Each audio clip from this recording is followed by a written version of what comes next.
नमस्कार, यूपी मिश्रा तथा ज्ञानेश पाठक की ओर से। आज भी मैं जनरल एस्ट्रोलॉजी नक्षत्र सिद्धांत के हिसाब से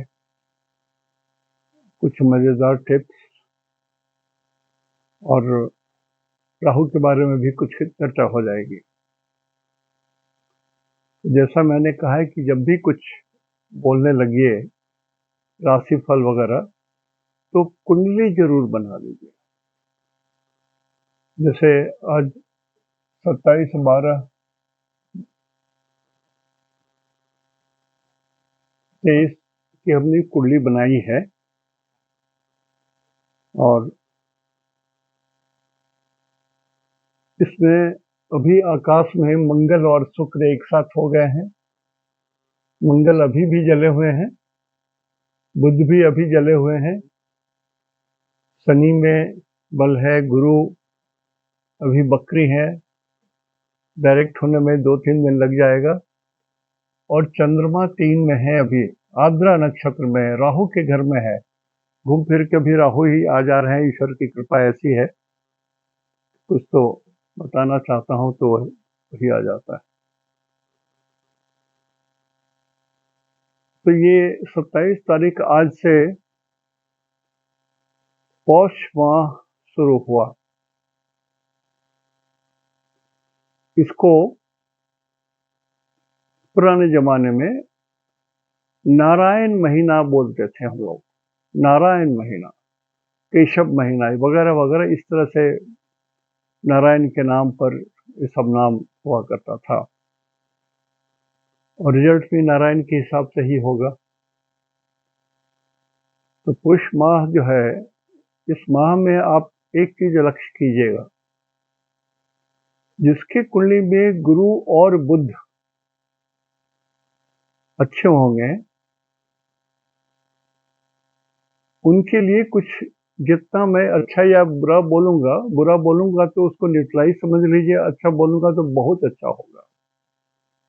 जिनके कुंडली में बुध किसी भी तरह से जेन केन प्रकारे ने हो और गुरु जेन केन प्रकारे ने कुछ अच्छे हैं या देने वाले हैं, तो बहुत कुछ देंगे। नंबर 1। नंबर 2, बहुत कुछ वातावरण जो युद्धमय है कुछ शांत हो जाएगा। जो बर्फ गिर रहे हैं और ये सब चीज जो है, वो थोड़े से उत्पात, प्राकृतिक उत्पात भी थोड़े कम होंगे। लेकिन कुछ चीजें होती हैं जो संघात चक्र से मैं बताता हूँ, वो अंत में बता दूंगा। लेकिन आज नक्षत्र है आद्रा, और आद्रा नक्षत्र को भारतवर्ष के लिए बहुत कीमती इसलिए माना गया है कि सूरज भगवान जब आद्रा नक्षत्र में ढुकते हैं तो बरसात शुरू होता है। आद्रा में ढुके तो हम लोग के घर में खीर बनाई जाती है, कटहल का खोआ खाया जाता है, बहुत कुछ वगैरह वगैरह। आनंद का विषय होता है कि अब तो बारिश होगी, फिर खेत लहलहाएंगे, धान रोपाएगा, बहुत सारा चीज। तो आद्रा बहुत कीमती चीज है। और आद्रा नक्षत्र का एक चीज बताऊं कि आद्रा नक्षत्र 13 डिग्री 20 मिनट में एक ही चमकीला तारा है, मणि के समान चमकता है। वो एक ही तारा है, 10-20 तारे नहीं है, एक ही तारा है और उसको मणि बोलते हैं। रियली उसका नाम मणि है। और सूरज भगवान जब इसमें आते हैं तो भारतवर्ष के लिए या किसी के कंट्री के लिए भी जहां पर खेती बाड़ी की व्यवस्था होती है, बहुत ही उत्तम माना जाता है। आज भी आद्रा नक्षत्र है, लेकिन ये नक्षत्र है राहु का, राहु का नक्षत्र है। तो कुछ इनकी भी चर्चा हो जाएगी।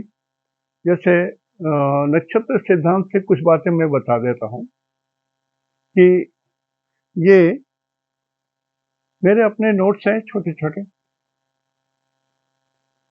कि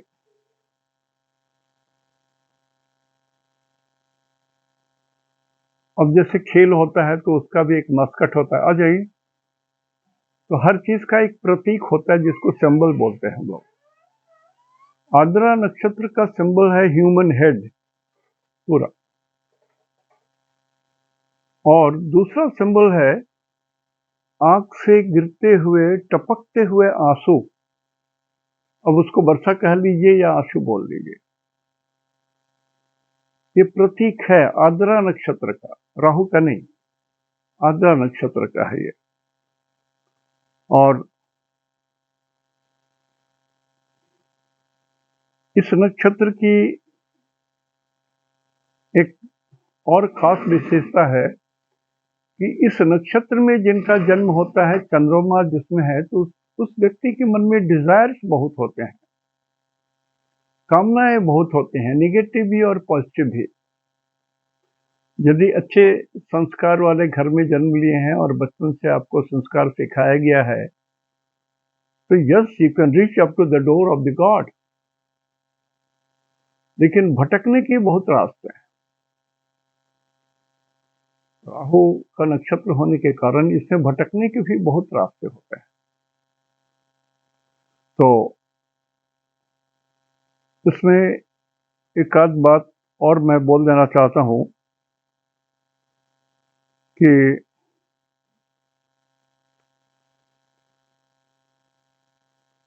इसमें जिनका जन्म होता है उनको शिक्षा लेने की बहुत तीव्र इच्छाएं रहती हैं।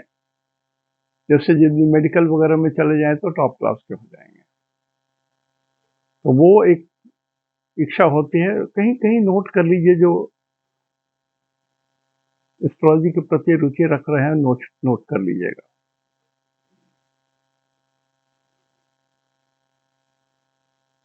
और कुछ कर्म कुछ ऐसे होते हैं जो बड़े डिफिकल्ट होते हैं, जिसके कारण व्यक्ति निगेटिव हो सकता है, जीवन में गलत भी हो सकते हैं। But at the same time Ardra नक्षत्र में जिनका जन्म हुआ है, he is a great communicator. वो बहुत कुछ बोल सकता है, समझा सकता है, ज्ञान दे सकता है और रियल बातें भी बहुत कुछ बता सकता है। He is a communicator, just like वकील हैं, जो जज हैं, या और भी जो वक्ता हैं, जो लीडर्स हैं, उनका जन्म यदि मान लिया कोई पॉलिटिशियन है और यदि आद्रा नक्षत्र का जन्म है, तो समझ लीजिए कि इसका मुंह बंद नहीं रहेगा, बक बक करता रहेगा और अपने पार्टी का या कहीं की बात पूरा पहुंचाएगा ये।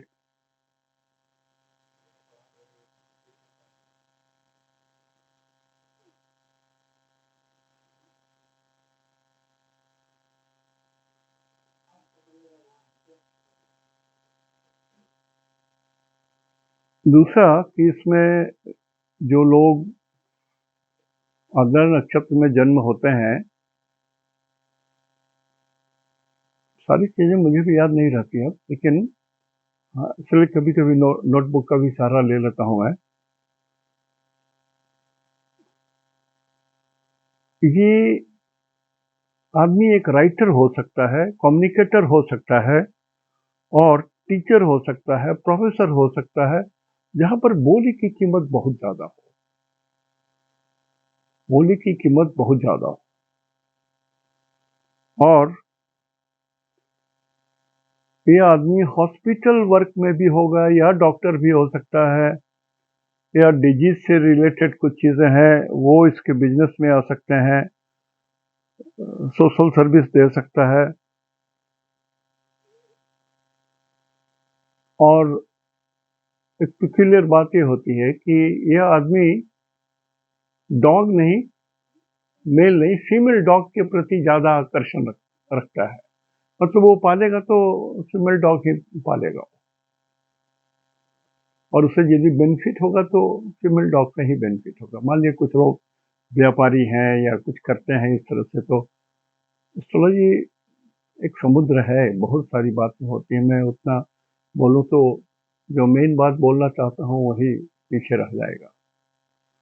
और दूसरा चीज यह है कि नर्व्स को ये इंडिकेट करते हैं, nerves in the body, Ardra नक्षत्र। स्किन में भी थोड़े प्रॉब्लम हो सकते हैं, एलर्जी भी हो सकते हैं। और एक शब्द थोड़ा सा लिखा हुआ है, यदि चंद्रमा के ऊपर में एक दो पाप प्रभाव पड़ जाए तो थोड़ा सा मेंटल डिसऑर्डर भी होता है, जैसे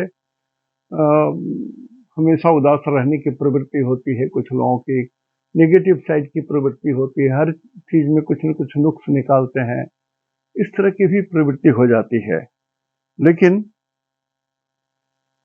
आद्रा नक्षत्र शुभ नक्षत्र है, जैसे मैंने कहा भारतवर्ष के लिए सबसे उत्तम नक्षत्र है और कृषि प्रधान देश के लिए भी सूरज भगवान यहीं से जीवनदायिनी वर्षा शुरू करते हैं। तो ये खास बात है, लिख लीजिएगा जो लोग विद्यार्थी हैं। तो हमने नक्षत्र सिद्धांत से आद्रा नक्षत्र है तो यहाँ पर जन्म लिख दिया, टारगेट लिख दिया, इसको टारगेट लिख दिया, और जन्म देखिए आद्रा है ना, राहु गुरु शनि बुध केतु शुक्र सूर्य चंद्र मंगल, ठीक है। और जन्म संपत में हम लोग इधर से गिन रहे हैं, जन्म संपत विपद क्षेमा प्रत्यारी साधक बाधक मित्र और परम मित्र, इतना ही ध्यान रखना है सिर्फ द ऑर्डर। तो चंद्रमा के 3 नक्षत्र में जिनका जन्म हुआ है उनके लिए आज का दिन ठीक नहीं है। चंद्रमा के 3 नक्षत्र में जिनका जन्म हुआ है रोहिणी श्रवणा हस्त, तो थोड़ा अपने को मेंटली स्ट्रांग रखेंगे, कोई छोटी मोटी बात हो जाए तो don't take it on your heart, मन के ऊपर में उसको बाहर बना के मत रखिए, इस आदमी ने क्यों इस तरह से बदतमीजी से बात किया। मैं एग्जाम्पल के लिए बोल रहा हूँ, मैं ऐसी घटना घटेगी सबके साथ ये नहीं बोल रहा हूँ, मैंने किसी न किसी रूप में आज थोड़ा सा मन उदास रहने की बात है, लेकिन सिर्फ उदासी है, कोई हानि बहुत नहीं है। चाहे हस्त रोहिणी श्रवणा और हस्त किसी में भी जन्म हो, उनके लिए दिन थोड़ा सा निगेटिव है, लेकिन यदि आप ईश्वर के साथ में हैं तो सब ठीक है। जैसे मैंने कहा कि कोई भी चीज प्रिपेयर करने के लिए आपको कुल देवता की पूजा करनी चाहिए, नवग्रह की पूजा करनी चाहिए और अपने कुल देवता की भी पूजा करनी चाहिए, इष्ट देव, कुलदेव या कुलदेवी और नक्षत्र माने नवग्रह की पूजा। This 3 puja covers 95% for remedials. अब जैसे मान ली किसी का राहु खराब है, राहु के साथ मंगल भी आ गया पापक ग्रह, और सूरज की भी दृष्टि पड़ जा रही है, तो राहु खराब हो गया। तो ऐसे राहु में जिनका जन्म है उनको थोड़ा अपने को प्रोटेक्ट करके रखना पड़ेगा कि अनाप शनाप ना बोलें, मन को जबरदस्ती दुखी नहीं करें। एक सिंपल फैक्टर है जो किसी के साथ होता है, बाकी सारे रिजल्ट्स ठीक आएंगे। ईश्वर को साथ में रख के दिन आपका बहुत बढ़िया जाएगा। सूरज के 3 नक्षत्र में जिनका जन्म हुआ है कृतिका, उत्तराषाढ़ा और उत्तरा फाल्गुनी, आपके लिए आज का दिन क्षेमा माने कल्याणकारी, फेवरेबल, जो भी घटना घटेगी कुछ आपके उद्धार के लिए होगी। जैसे कि राजा गया जंगल में शिकार करने के लिए, पैर में चोट आ गई तो जिसने मुहूर्त बताया था पंडित को सजा दे दी, लेकिन राक्षस पकड़ के ले गया बलिदान करने के लिए, तो कहा कि नहीं इसको तो इसका उंगली टूटा हुआ है, अंग भंग क्या हुआ है, बलिदान के लायक नहीं है, छोड़ दो इसको। राजा बच गए।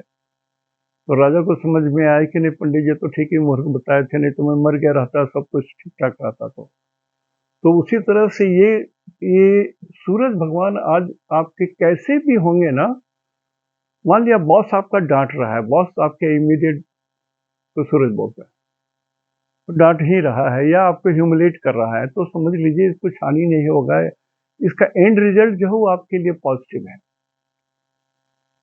समझने के लिए कुछ कुछ बातें बता रहा हूं। शुक्र के 3 नक्षत्र में यदि जिनका जन्म है, शुक्र के 3 नक्षत्र होते हैं भरणी, पूर्वाषाढ़ा, पूर्व फाल्गुनी। तो आज का दिन ऐसा है कि आप खामोखा यदि किसी से झगड़ने लगेगा, किसी भी बात में कुछ ने कह दिया तो वो झगड़ा बड़ा हो जाएगा। मैं खास करके उन कपल लोगों को बोलना चाहता हूं जो थोड़ा ऐसे थोड़ी गंभीर जीवन में जी रहे हैं और जिनकी शादी ब्याह में कुंडली नहीं मिलाई गई थी और जब 2-3 साल के बाद नींद टूटा तो लगा कि नहीं हम लोग तो मिसमैच हैं। ये अक्सर हाँ होता है। मैं आपको बता रहा हूँ कि जो लोग बिना कुंडली मैच कराए हुए शादी ब्याह करते हैं तो 2-3 साल तक तो जो प्रेम रोग रहता है उसमें तो निकाल लेते हैं, उसके बाद जीवन थोड़ा कठिन हो जाता है।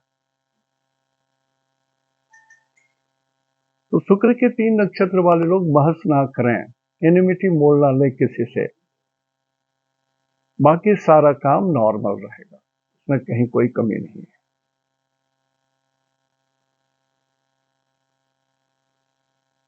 केतु के 3 नक्षत्र में जिनका जन्म है उनके लिए समय बहुत बढ़िया है। सक्सेस जोन में आज आपका ही नक्षत्र श्रेष्ठ है, अश्विनी मघा मूल। आज का मतलब 27/12/2023 पूष महीना का पहला दिन। आज आपका दिन बहुत बढ़िया जाएगा। प्लानिंग कीजिए बढ़िया से, सब कुछ ठीक ठाक। मान लिया आपका ऑपरेशन हो रहा था, बी श्योर 100% सक्सेस है, बिल्कुल 100% सक्सेस है। जो भी आज कर रहे हो, गाड़ी खरीद रहे हो या कुछ बड़ी चीज ही खरीद रहे हो या कोई बहुत बड़ा इंपॉर्टेंट डिसीजन भी ले रहे हो तो ठीक है। खाली एक चीज ध्यान रखिएगा कि यदि आपकी कुंडली में मंगल की दृष्टि पड़ती है राहु के ऊपर में या केतु के ऊपर में, तो थोड़ा बड़ा माथा वाला जो आदमी है, बिग हेडेड पर्सन, उससे थोड़ा सा शिष्टाचार अधिक दिखा करके प्रेम से बात कीजिएगा। बुध के 3 नक्षत्र, बुध के 3 नक्षत्र आज बुध तारा में पड़ जा रहे हैं। तो आपके कुंडली में यदि अन्य शुभ योग हो, गोचर में ट्रांजिट बढ़िया है या स्ट्रेंथ बढ़िया है ग्रहों का, आपके कुंडली में सूरज बलवान है, बुध बलवान है, तो सूरज बलवान है तो बुध बलवान होगा। एकदम थोड़ा सा एस्ट्रोलॉजी को भी समझ के एनालिसिस कीजिए। बुध जो है सूरज के करीब रहते हैं, बुध और शुक्र सूरज के करीब रहते हैं, तो सूरज से बहुत ज्यादा इन्फ्लुएंस होते हैं बुध। और यदि किसी तरह से ये कमजोर भी दिखते हैं गणना में, तो भी सूरज के साथ में होने के कारण ये बहुत सारे दोष इसमें मिट जाते हैं और शुभ हो जाते हैं। तो सिर्फ इतना ही ध्यान दीजिएगा जो मैं ये बोल रहा हूं, don't sign any important paper, don't sign any important paper. लिखने पढ़ने में थोड़ी सावधानी रखिए। और हर व्यक्ति जिसके हेयर्स कुंतल हैं, माने कर्लिंग हेयर हैं, जिनके श्याम वर्ण के हैं, थोड़ा उनसे कम बात रखिए, थोड़ा रिलेशन मीठा रखिए, नहीं तो कम बात कीजिए। दिन आपके बढ़िया जाएंगे, ये सत्य है।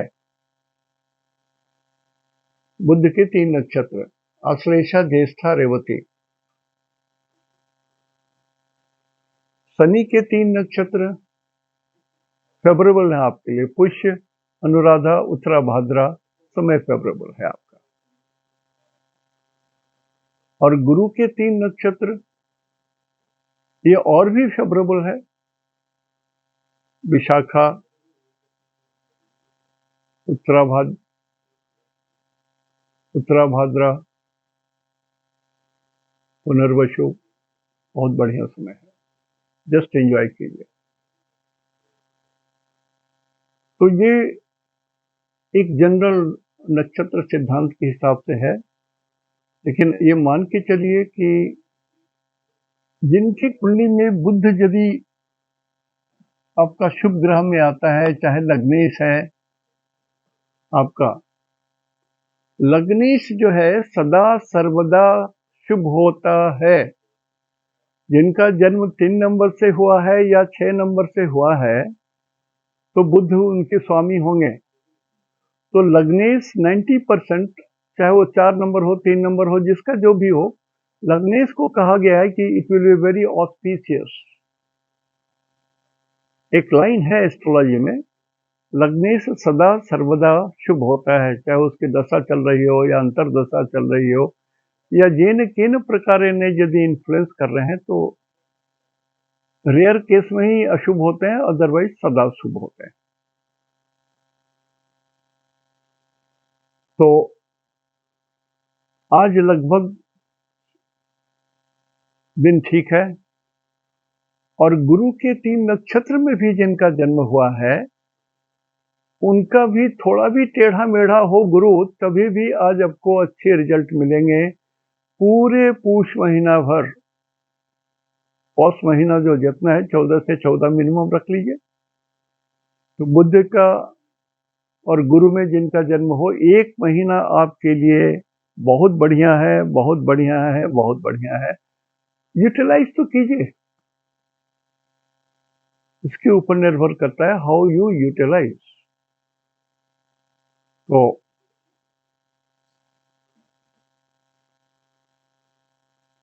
ये कुछ बात थी जो नक्षत्र सिद्धांत से हम बताना चाहते थे।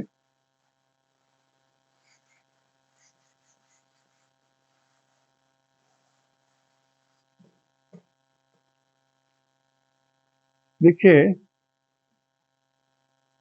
ऋषियों ने भारतवर्ष का लग्न 10 नंबर भी रखा, कुछ ऋषियों के मत से 6 नंबर भी है, और भारतवर्ष जब स्वतंत्रता पाया, गुलामी गई, तो ये वो वृषभ लग्न था। तो इस तीनों राशियों में वृषभ राशि, कन्या राशि और मकर राशि में जब पाप ग्रह आ जाएं, 2-3 पाप ग्रह इकट्ठे होते, भारतवर्ष को तकलीफ होती है। एक मोटा मोटी मान के चलते हैं कि केतु है, जब से जब से राहु चेंज हुए हैं, तो ये केतु को उपद्रव बोलते हैं, चोट घाट, ये मारपीट, ये सब चीजें। तो राहु जब तक मेष राशि में रहेंगे 18 महीना, तब तक थोड़ा सा बॉर्डर में kit kit kit kit kit kit होते रहेगी। इसको संभालना है, इसको संभालना है देश को। जो हमारे देश के रक्षक हैं उनकी बात है, हम और आप तो जितना कंट्रीब्यूट कर सकते हैं उतना ही करेंगे।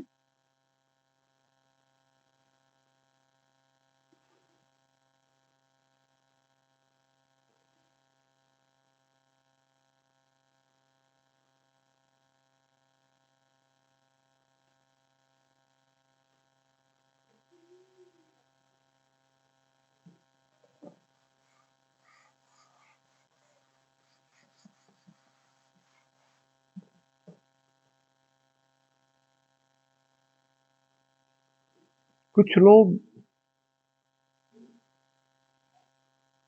धन की आवश्यकता सबको है, भोजन, वस्त्र, आवास, चिकित्सा, शिक्षा, ये 5 चीज तो है। भोजन, वस्त्र, आवास, चिकित्सा, शिक्षा, भगवान ने धन को नहीं रखा है। लेकिन कुछ लोग हैं जिनको धन चाहिए तो चाहिए, और अतिरिक्त चाहिए, इसलिए कि पड़ोसी को बहुत धन है, वो लाखपति है, वो करोड़पति है, उस मैं भी बिजनेस कर रहा हूं, मेरा नहीं चल रहा है, ऐसा करके माने ईर्ष्या बहुत होती है। तो एक एस्ट्रोलॉजिकल योग में बता रहा हूं,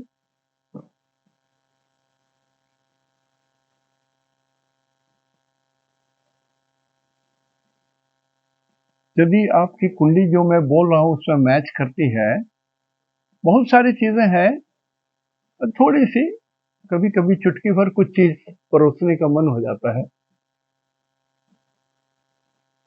मान लिया मंगल है या मंगल कहीं भी है आपकी कुंडली में, मंगल से 1 2 3 इसमें चंद्रमा हो, मैं कोई नंबर नहीं लिख रहा हूं, कि लग्न में चंद्रमा है या कहीं भी चंद्रमा हो, चंद्रमा से तीसरा घर, मंगल से तीसरा घर, 5वें घर में चंद्रमा हो, सॉरी 5वें घर में गुरु हो और 9वें घर में सूरज हो,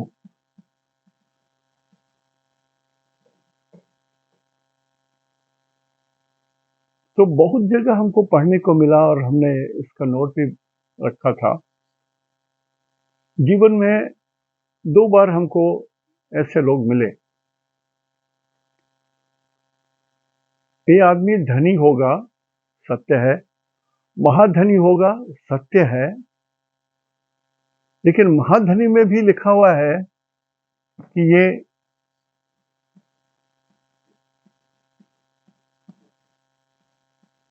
कुबेर का भी बाप होगा।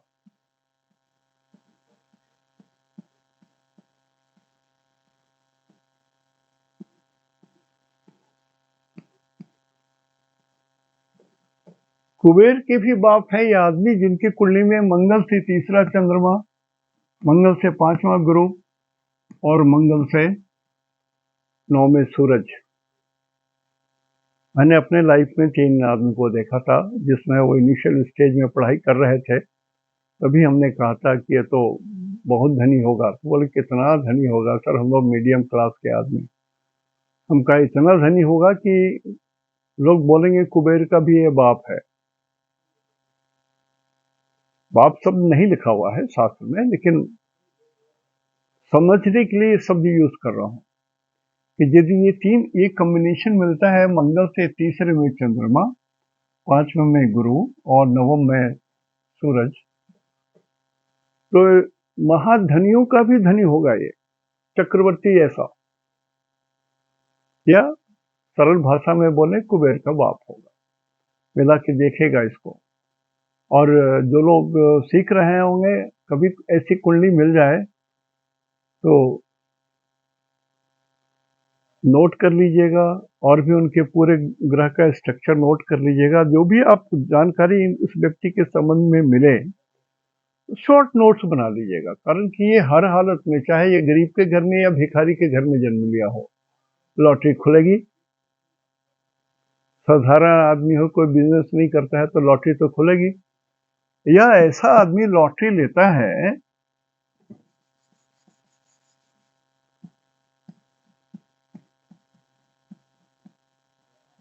तो फर्स्ट प्राइज मिलेगा ही, करोड़पति बनेगा ही।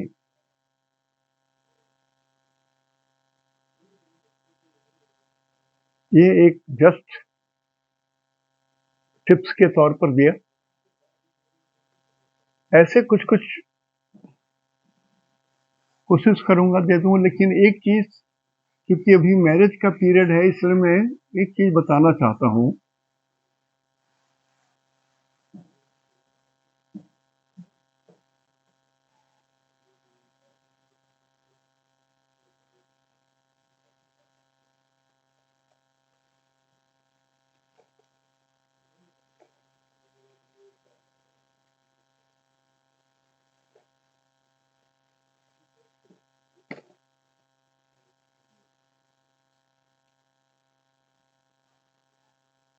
आप यदि एस्ट्रोलॉजी से रुचि रखते हैं, या आपके अड़ोसी पड़ोसी जानते हैं कि आप एस्ट्रोलॉजी सीख रहे हो या जान रहे हो, और उनके यहाँ शादी ब्याह का फंक्शन है, बेटी की शादी वगैरह होने की है, तो थोड़ा सा कुछ रेफरेंस आपको, मैं बहुत कुछ दे सकता हूँ आपको, लेकिन जो थोड़ी बहुत मैं आपको बता रहा हूँ नोट कर लीजिए, जो इन जनरल होता है।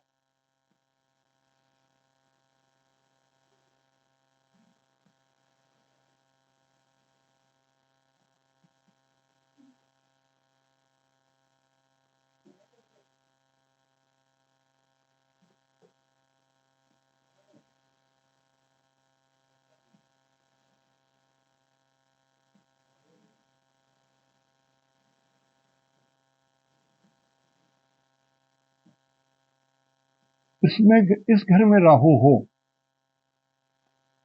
यहां राहु हो, यहां राहु हो, या यहां राहु हो,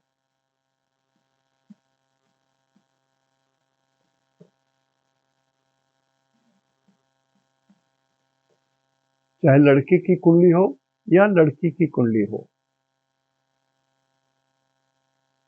इसमें विवाह के बाद की जिंदगी दुखद रहती है और थोड़े रहस्यमय ढंग से इसमें दुख उपजता है, जिसमें अधिक मूर्खता होती है और आदमी एक्स्ट्रा ऑर्डिनरी अलर्ट रहता है कि मेरा पति मेरे प्रति समर्पित है कि नहीं है, या मेरी पत्नी कहीं और समर्पित हो गई है क्या। इन सब बातों को लेकर के थोड़ा द्वंद रहता है। जिनके सेकंड हाउस में राहु हो, पंचम भाव में राहु हो, अष्टम भाव में राहु हो और 11th हाउस में राहु हो, तो ये चेक कीजिएगा, कुंडली में लिखिए, नोट कीजिए और कोशिश करके खाली बोल दीजिएगा कि किसी अच्छे, हम तो स्टूडेंट हैं, किसी अच्छे जानकार व्यक्ति से पूछ लीजिएगा। इसमें थोड़ा ऐसा दिखता है कि यदि इतने घर में राहु हो तो दाम्पत्य जीवन में दुख रहता है, विवाह कभी कभी असफल भी हो जाता है। यदि और सब ग्रह खराब हो तो असफल भी हो जाता है। यहाँ पर राहु की जगह में केतु भी ले सकते हैं आप, यहाँ पर भी केतु ले सकते हैं, यहाँ भी केतु सेम रिजल्ट देंगे मोटा मोटी।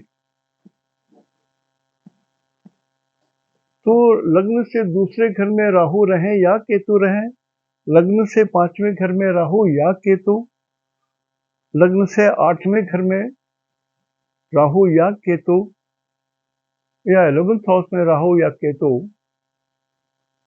तो विवाह की बाद की जिंदगी थोड़ा क्वेश्चन मार्क हो जाता है। यदि अच्छे और योग हो, दो शुभ ग्रहों से देखे जा रहे हो केतु या राहु, तो फिर ये दोष मिट जाता है। लेकिन दो शुभ ग्रह की दृष्टि पड़े तो दोष मिट जाता है। एक भी शुभ ग्रह की दृष्टि पड़ रही, मान लीजिए गुरु की दृष्टि पड़ रही है, तब भी 50% आप एज्यूम कर सकते हो कि दोष घटा है, लेकिन हाँ कुछ तो रहेगा। आज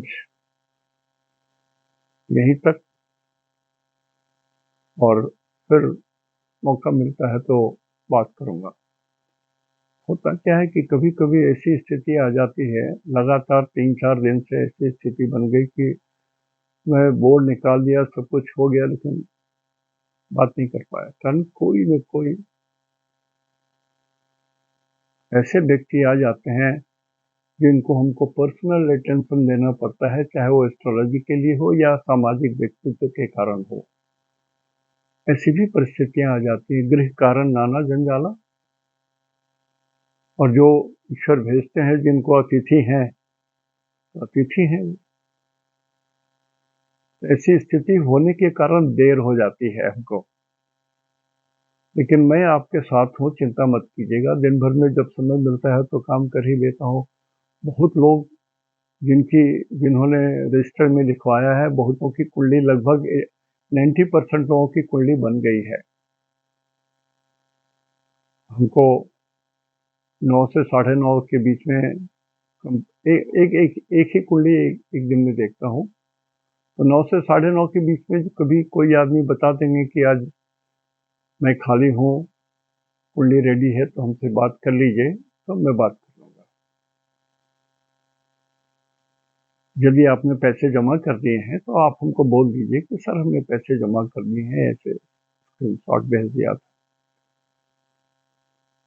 होता क्या है कि बहुत लोग जो बोलते हैं कि हाँ मैं पैसे भेज दूंगा सर, हमारा डिटेल नोट कर लीजिए, तो नोट तो कर लेता हूँ, लेकिन बहुत सारे लोग अंततः पैसे नहीं भेज पाते हैं और व्यर्थ का, हमारा मेहनत ही व्यर्थ का चला जाता है।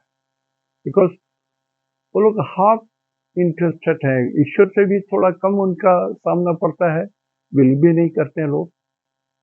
तो ऐसे लोगों की कुंडली देखने में थोड़ी दिक्कत होती है, समय भी मेरा बर्बाद हो जाता है।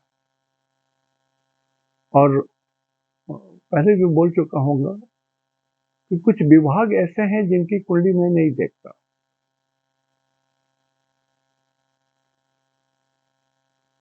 जैसे law and order police department के लोग हैं, उनकी कुंडली में नहीं देखता, कारण कि वो लोग बाध्यता के कारण भी अपवित्र रहते हैं। वो आदमी जन्मना पवित्र हो, फिर भी पॉलिटिकल सिचुएशन के कारण, दासत्व के कारण किसी के अंडर में है, किसी पॉलिटिकल प्रेशर में है, तो उनको कुछ उल्टे पुल्टे भी काम करने पड़ते होंगे। तो ऐसे लोगों की कुंडली मैं देखूं वो सही उतरेगा, वो संभव नहीं है। लोग गर्व करते हैं कि मेरे यहाँ एसपी और वो है, आईजी है, डीआईजी मेरे क्लाइंट है, वो होता नहीं। और पॉलिटिकल लोगों की भी कुंडली में नहीं देखता हूँ। 90% पॉलिटिकल जो नेता है झूठ बोलते रहते हैं, गलत काम करते रहते हैं, गलत काम करवाते रहते हैं। तो जिसके अंदर में इतनी बुराइयां हो, उनका मैं क्या कर लूंगा? मैं उनका क्या कर सकता हूँ? जिसको ईश्वर पर विश्वास नहीं है, धर्म पर विश्वास नहीं है, तो मैं ऐसे लोगों के से कुछ पैसा भी लेना नहीं चाहता हूँ। मैं भी खाऊंगा उस पैसे को ना, उपयोग करूंगा अपने लिए, तो मैं भी अपवित्र हो जाऊंगा। तो जो लोग अभी सीख रहे हैं, मैं आपको थोड़ी सी बिन मांगे सलाह नहीं दी जाती, लेकिन फिर भी एस्ट्रोलॉजिकली बोल रहा हूँ कि एस्ट्रोलॉजी में कहा गया है कि एस्ट्रोलॉजर वही हो सकता है जो पवित्र हो, जो ईश्वर के प्रति समर्पित हो, जो वो उस राह पर नहीं चल रहा हो जिसमें ईश्वर नहीं चाहते हैं। तो आप कितना भी पढ़ लिख के विद्वान हो जाओगी, तो आपकी बोली की सत्यता नहीं रहेगी। आप सत्य बोल भी नहीं रहोगे और सत्य जल्दी उपजेगा नहीं आपके।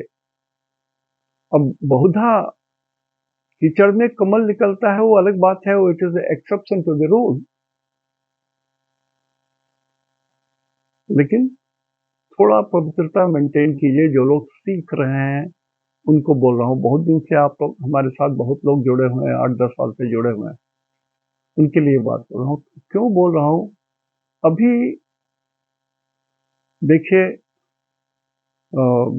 पार्टीवश नहीं बोल रहा हूँ, भारत हमारा इतना महान देश है कि किसी भी कारण से इतने 500 साल या उससे भी अधिक आसपास के बाद अभी भगवान राम का आगमन अयोध्या में हो रहा है, और उनका ससुराल था नेपाल, जनकपुर। तो भगवान राम के लिए भारतवर्ष पवित्र हो गया, और उनका ससुराल नेपाल भी, वहां से भी बहुत सारा आदर सत्कार के लिए भगवान के लिए आ रहे हैं। तो या तो मानिए तो भगवान, नहीं तो पत्थर वाली बात हो जाती है। आप रेल लाइन के किनारे कोई भी पत्थर उठा लीजिए जो आपको अच्छा लगे, बढ़िया से धो करके, नहा के, गंगा जल से पवित्र करके, धो करके, स्पर्श करके, उसमें चंदन लपेट करके, फिर कुमकुम दे करके, लाल वस्त्र या पीले वस्त्र में रख करके, सूता से बांध करके रखिए, पूजा घर में रखिए। धीरे धीरे धीरे आप उनको शालिग्राम समझने लगेंगे, भगवान समझने लगेंगे। तो जाकी रही भावना जैसी, हरि मूरत देखी चिंतै। तो एस्ट्रोलॉजी में भी बहुत सारा नियम, शास्त्रीय नियम पालन करना पड़ता है। मैकेनिकली आप कुछ नहीं बोल सकते हो।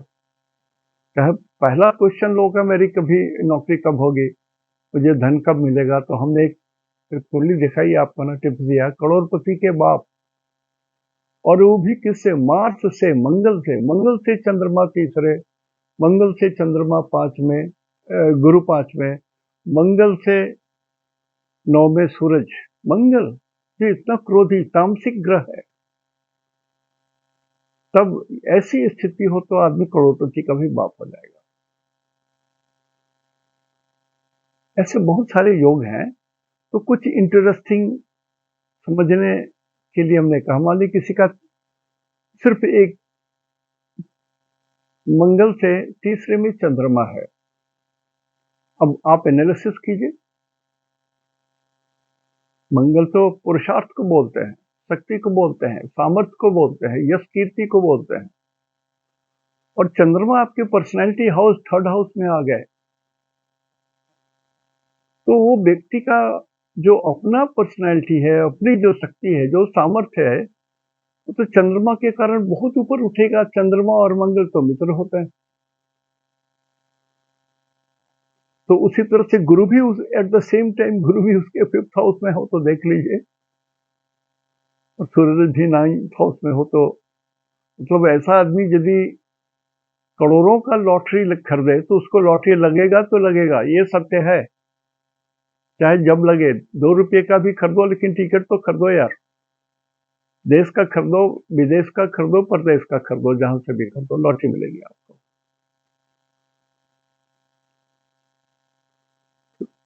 ये सब कुछ चीजें होती हैं जिसको आप एक्सटेंशन ऑफ द रूल्स के हिसाब से आप समझो। आप भगवान देख के रहते हैं, भगवान की मर्जी के बिना न पत्ता हिलता है, न किसी को एक पैसा मिलता है। भिखारी को भी आप एक पैसा डाल रहे हैं, तो उस भिखारी के भाग्य में भी भगवान ने लिखा है कि आज आपको एक पैसे इस व्यक्ति से मिलेगा। तो पुरुषार्थ का घमंड नहीं करना चाहिए, पुरुषार्थ का घमंड नहीं करना चाहिए। तुलसीदास ने भी अपने रामायण में लिखा है कि बिना सत्संग के विवेक जागृत नहीं होता। सत्संग के द्वारा ही विवेक जागृत होता है, ज्ञान जागृत होता है, नीर क्षीर अलग करने की क्षमता होती है। हंस जो है, मानसरोवर में जो हंस है, उसको दूध और पानी मिला करके दे दीजिए तो अकेला वही एक पक्षी है जो दूध को अलग कर सकता है और पानी को अलग कर सकता है। एक घूंट लेगा तो दूध को अलग उगल सकता है, पानी को अलग निकाल सकता है। नीर क्षीर कहा गया है। नीर माने जल, क्षीर माने दूध। वो सिर्फ अकेला हंस कर सकता है, इसलिए कि ईश्वर ने ऐसे मेधा दी है, ऐसा ज्ञान दिया है, ऐसा निर्माण किया है। तो यदि आपके अंदर में सद्गुण नहीं है तो सद्गुण आपको संतों के साथ रहने के कारण मिलेगा। अच्छे लोगों के साथ रहने के कारण आपका विवेक जागृत होगा और तब आपको सब कुछ मिल जाएगा। आज यहीं तक। इति शुभम। तेहन दो मीनाग्ये जोहार।